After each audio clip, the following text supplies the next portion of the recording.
Hello,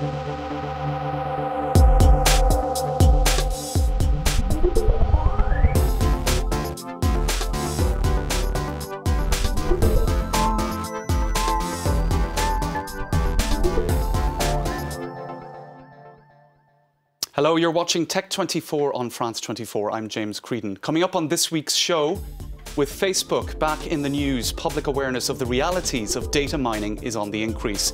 We'll take a look at how the digital generation is waking up to the troubling facts about the use and abuse of their private data. And the increasing importance of training coders for the tech sector. We'll take a look at one school in San Francisco and another in Paris. Thanks for watching. Now, over the past number of weeks, Facebook is weathering a major storm. And before Congress, the young CEO who started the world's biggest social network in his dorm room faced questioning from lawmakers who were clearly out of their depth. Technology has evolved so fast that even informed users are unaware of the extent to which their data is being harvested by Facebook and thousands of other apps, websites, social media and browsers. In this report, a journalist from the France 2 network tracks down the trackers of his data. They accompany me everywhere. Facebook, Google, Twitter. These applications simplify life but come at a price. They know me better than I know them. I asked for the data they had on me. The results are staggering. Here are the applications that I used over the last 2 weeks. These ones provided me with the personal data that I requested. This one did not respond. This application that allows you to sleep at another person's house refused. It carries a legal obligation to do so. In total, here is what I received. 500,000 pages of information on my life. This, for example, is just a small part of all the locations saved by Google. Thousands of addresses, bars I've been to, friends' homes, everything is there.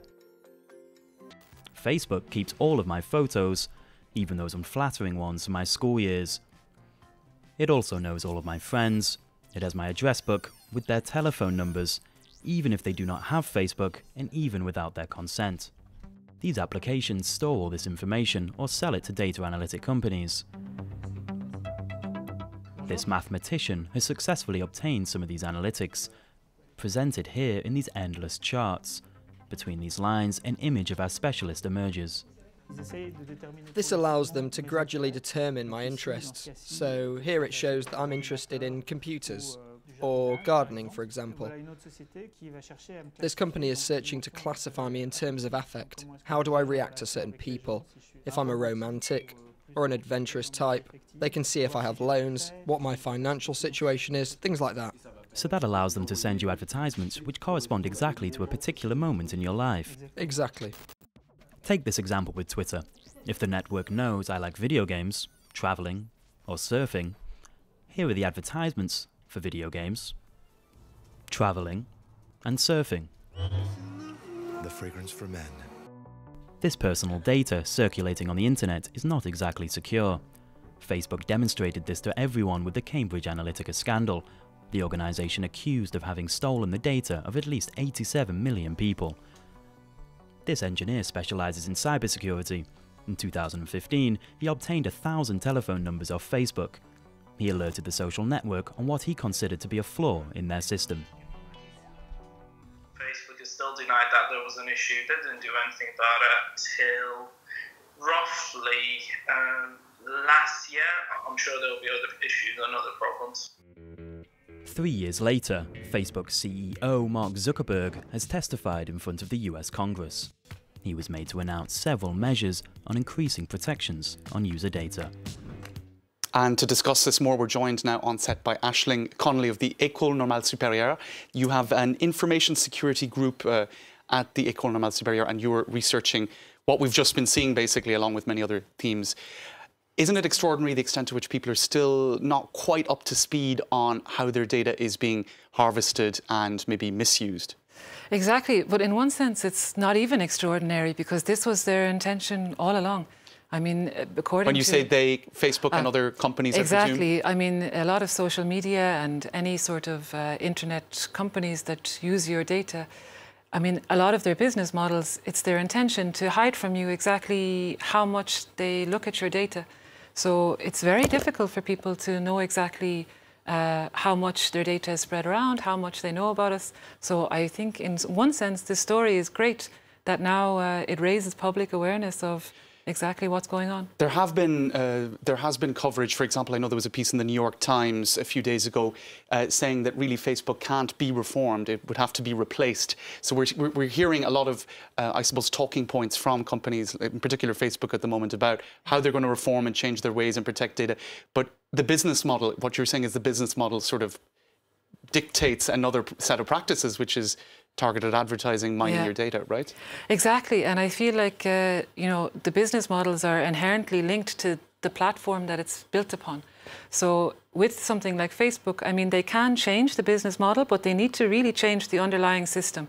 You know, if they decentralize the system, if there's different kind of avenues where trust is gained, if they don't store everything in one central place, you know, by decentralizing everything, giving users more control, you can kind of, you know, force the business model to change somehow. So for European internet users, there is one glimmer of hope on the horizon for data protection, and that's the General Data Protection Regulation coming out on May 25th. They're coming into effect on May 25th. Exactly, and this is a regulation that covers all industries working with personal data. So it really ensures a lot of extra rights for individuals. So we have the right to change our opinion, change our consent if we want. We have the right to be forgotten, so we can get deleted completely from a system if we want. We can move easily from systems. And we see here, yes, there are several penalties for... So it's setting the bar pretty high for companies to deal with data better, despite their business models, which are encouraging them to commercialise it all and sell it, right? Exactly, and it enforces businesses to change the underlying kind of data models that they use in the data platforms. Okay, well, it's a start at least. Very quickly, there's a website that you find useful for tracking how your data is being tracked. Exactly, so if you want to know exactly how much data they have or how they profile you, there's a detox that you can do, an 8-day data detox. So you can go there and you go through day by day, each step, and you can see, you know, why you might want to do a detox. And so data detox if you want to be terrified. Exactly. Okay, all right. Aisling, thanks a million for that. Thank you. Now to San Francisco next, and a new approach to learning coding. The Hall-Burton School that you'll see in this report is a venue for beginners who want to make a career in the thriving tech sector in Silicon Valley. For the past 8 months, 30-year-old Lee Gaines has been spending his mornings at the Hall-Burton School, a coding program for beginners in San Francisco. Today's lesson, how to debug an internet server. This is actually new for us, so we're like in new territory. The school has no professors. The students learn to develop software programs and work on collaborative projects with each other, something the school's founders say caters to the demands of tech companies. There are so many companies like Apple, NASA, LinkedIn, and Tesla. They're looking for talent. Today, there is a lack of 500,000 software engineers in the US. There are institutions where you can get a quality education like the Ivy Leagues, but these are reserved for the elite. Hall-Burton School provides an alternative. The 2-year program is free, but once students find work, they are required to pay 17% of their salary back to the school for the next 3 years. Lee, like many other coding students, is in the midst of a career change, attracted by the average starting salary of $100,000. I was thinking about the future and, like, you know, buying a home and maybe starting a family, and I know that costs a lot of money. I was probably making about $15,000 a year teaching yoga, so just getting by. Another coding school in San Francisco, the Hackbright Academy, offers intensive software courses for women only. Tonight, 30 of them are presenting their final projects. Edelito worked in marketing for years before realizing she had chosen the wrong career. The 28-year-old is now hoping to land a job as a developer. I think that the more women that are involved in tech, the more of a voice that we have, the more diversity, the more different ideas will be out there. Currently, the tech sector lacks diversity, with men representing 76% of industry professionals, while Black and Latino minorities represent less than 5%. So Dhananjay Katalkar is here with us in studio. We've seen the Hall-Burton School in San Francisco, a French co-founder. Tell us about the École 42, or the 42 school, coding school here in Paris.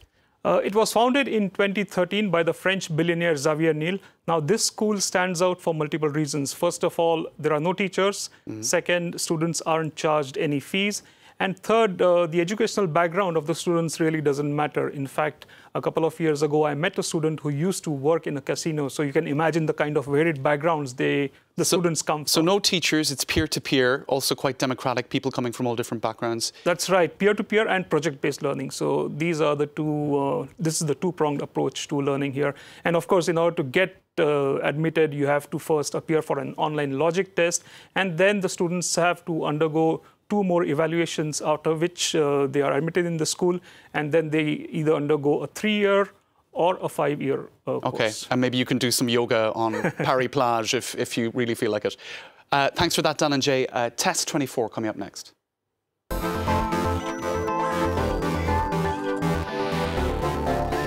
Calculators are getting a whole lot funkier. Tell us more, Dhananjay Khatalkar, about this calculator, which could help you if you want to get into a coding school, right? That's right. This calculator has been made by the Paris-based company Numworks.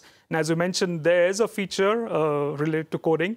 So there's a Python interpreter, so using which you can try out basic code. So here are 3 examples of one of the codes. So you can test it, you can execute it, and see if it runs properly. So it's a nice way to get introduced to coding. So that's one part.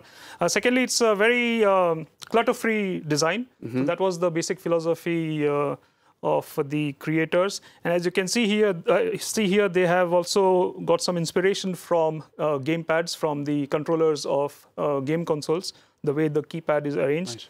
Nice. That's the part of the design philosophy as well. And of course, it has multiple functions as a calculator, so you can do